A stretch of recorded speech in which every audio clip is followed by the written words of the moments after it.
Good afternoon, everybody, and thank you for being here. We're looking at House Bill 6310, and I would like to start by saying the FBI, since 1971, has recognized that there is a link between animal cruelty and future violent behavior.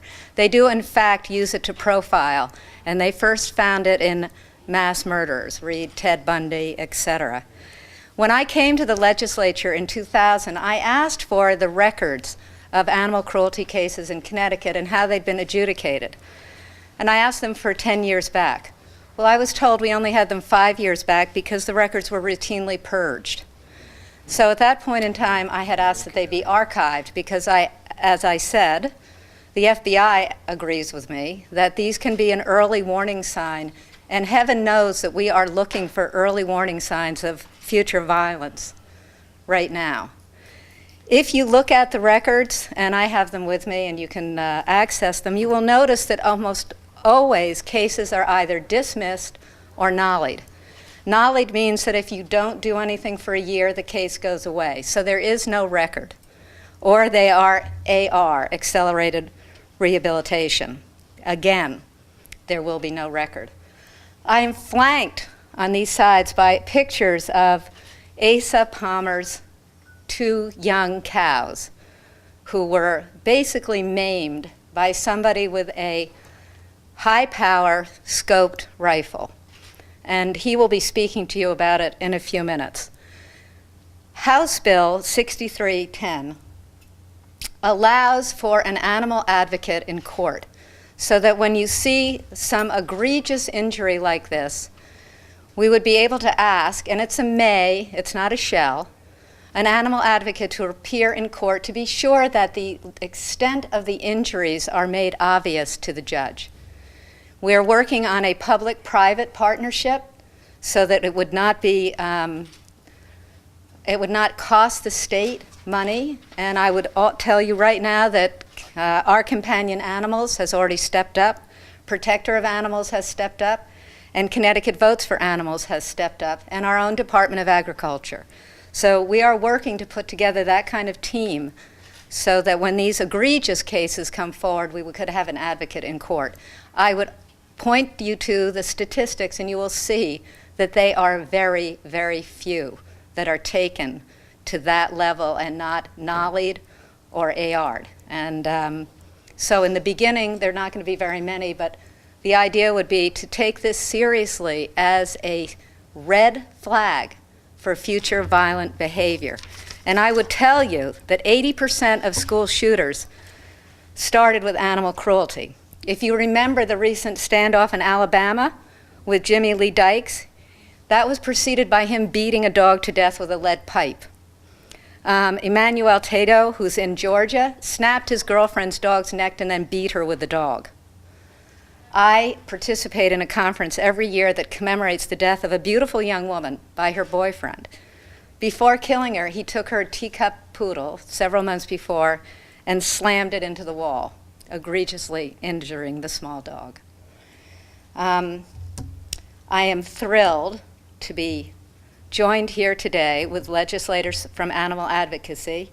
On my left is Emmett Riley, Representative Hennessy, and Annie Hornish from HSUS, and right here is Brenda Kupchik. And I would say before Brenda speaks that Fred Camillo co-chairs this caucus with me, and he is having some health problems, and our prayers go out to him. And Brenda's going to say a few words about this. Brenda? Thank you, Diana, and thank you for being here. I think this is an important issue. I'm really very proud to be part of the Animal Rights Caucus, our Animal Welfare Caucus. It's a bipartisan caucus that allows us to work together as a team in defense of animals and their welfare. And it seemed to me, Diana brought this up to me, I think last year when we were talking about a similar issue where a young man stabbed his puppy 29 times. And Diana and I were sitting there talking about the act of stabbing an animal 29 times. And what kind of anger, what kind of mental state would someone have to do something so brutally mean. I mean, even if you're not an animal person or you don't have a pet, you have a basic human compassion to not hurt anything.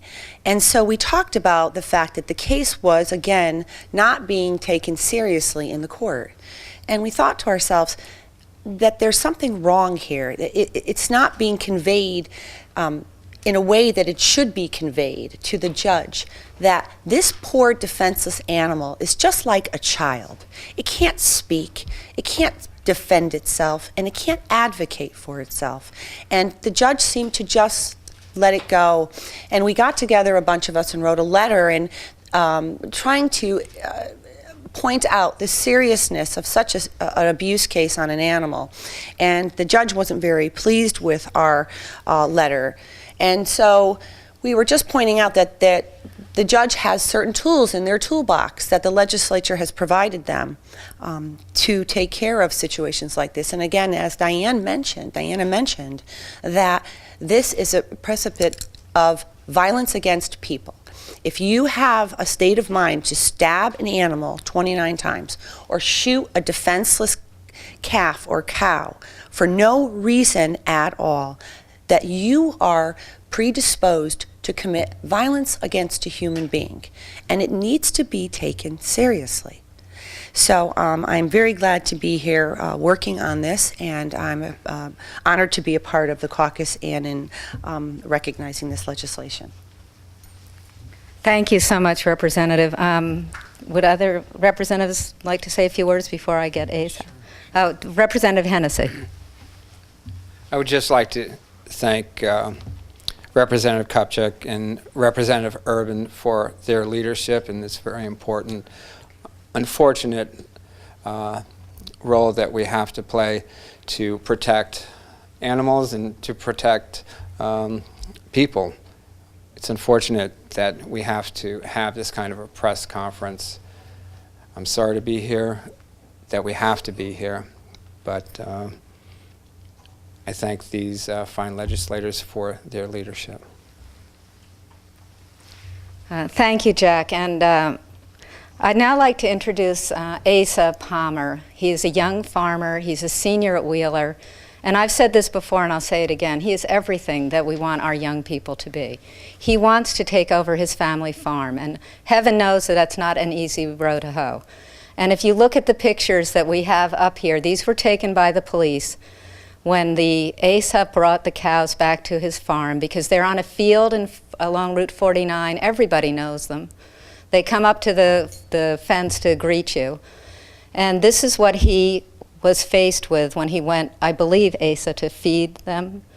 One of the employees did. One of the employees. So I introduced to you the young farmer who's, the fund that we've named the Angel Fund is named after the one with the jaw shot off, which is the top photo over there. Asa?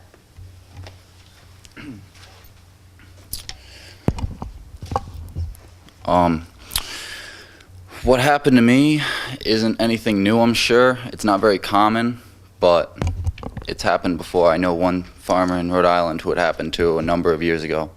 And something happened, a trigger was hit somewhere with people. Something's got to change. But the morning that I found out this happened, it was a morning just like any other. It was a Saturday morning. It was around noontime.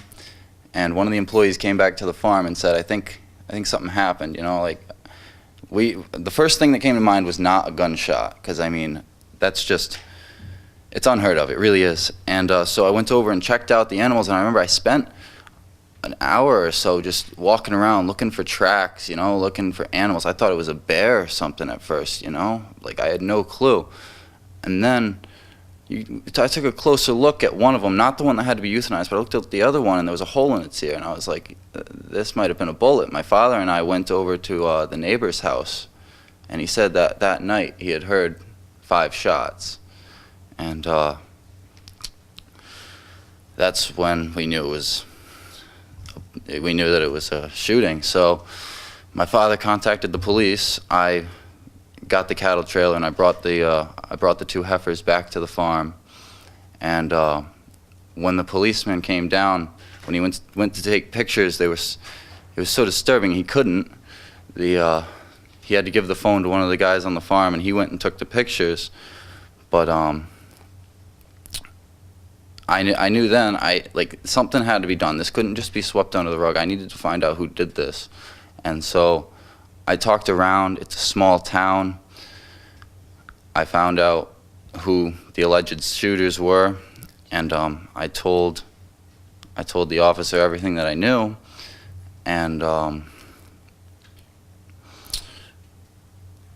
then I began talking to Diana Urban. Diana Urban contacted me, and she began, and she explained to me how for years that she's been pushing for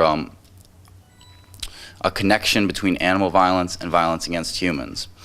And I thought about it, and I hear all sorts of stories about how murderers started out hurting animals, and then, and it makes sense, but then I think about it, and it's I know these kids, I know the alleged shooters, and they're the kids that start problems if you're at a party. They're the kids that have always got a bone to pick. The kids that always have violent tendencies. They're the kids that drive 100 down the road. They're the kids that this isn't really a surprise coming from them. And one of the shooters goes to school with me, and on that Monday afterwards, I talked to him in school. He looked me straight in the face and lied to me. Told me he had no idea who did it. And I mean, just the fact that you can know that somebody did that, or that you did that, and the fact that you can just go home and go to school and act like nothing bad happened, look the guy who owned the cows straight in the face, and just lie to you blatantly without any look of sorry in his eyes, it's disturbing. It really is. But what really needs to happen is people need to know that this was more than just a couple kids, going out and having a good time and shooting at targets, shooting road signs, even though that's stupid. This wasn't even shooting a cow and leaving it for dead. This was shooting a cow, and nobody knew that anything happened to it for 12 hours. It wasn't until 12 hours later that somebody went to go feed them and noticed. And then it was another few hours before I got it back to the barn, and it was another few hours before the cops arrived, and it wasn't until the next day that the cow was even put down.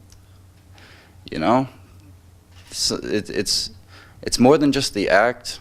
I think that people need to realize that it was an act of cruelty. It was an act of, there's no word for it. And it was more than just a shooting. It was 12 hours of suffering for one of 5 of my cows. I don't really know what else to say. You just heard from a young man who had to face what had been done to his animals, and he named one of them Angel when she was born, the one right there with the jaw hanging off, who couldn't swallow, could barely breathe. He named her Angel because I believe she had a little angel. You can actually almost see the little angel wings. So when I found this out, I started a fund at Chelsea Groton Bank because Asa asked his mom, I know your mom and I talk, so I know you know that.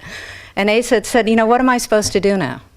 Can I sue in civil court so that I get the value of my cows? I certainly will never be able to replace the time that I put into them, but maybe I can get the money so that I can replace them. And driving in today, he told me that he managed to bargain with a farmer and get 4 heifers at, are we allowed to say the price? Because somebody else might go back and try to get the same price. He did a good job of bargaining, okay? We'll keep that. And I have to tell you that the fund at Chelsea Groton Bank, Asa, I will tell you there are piles of letters waiting for you, piles, from people who have donated.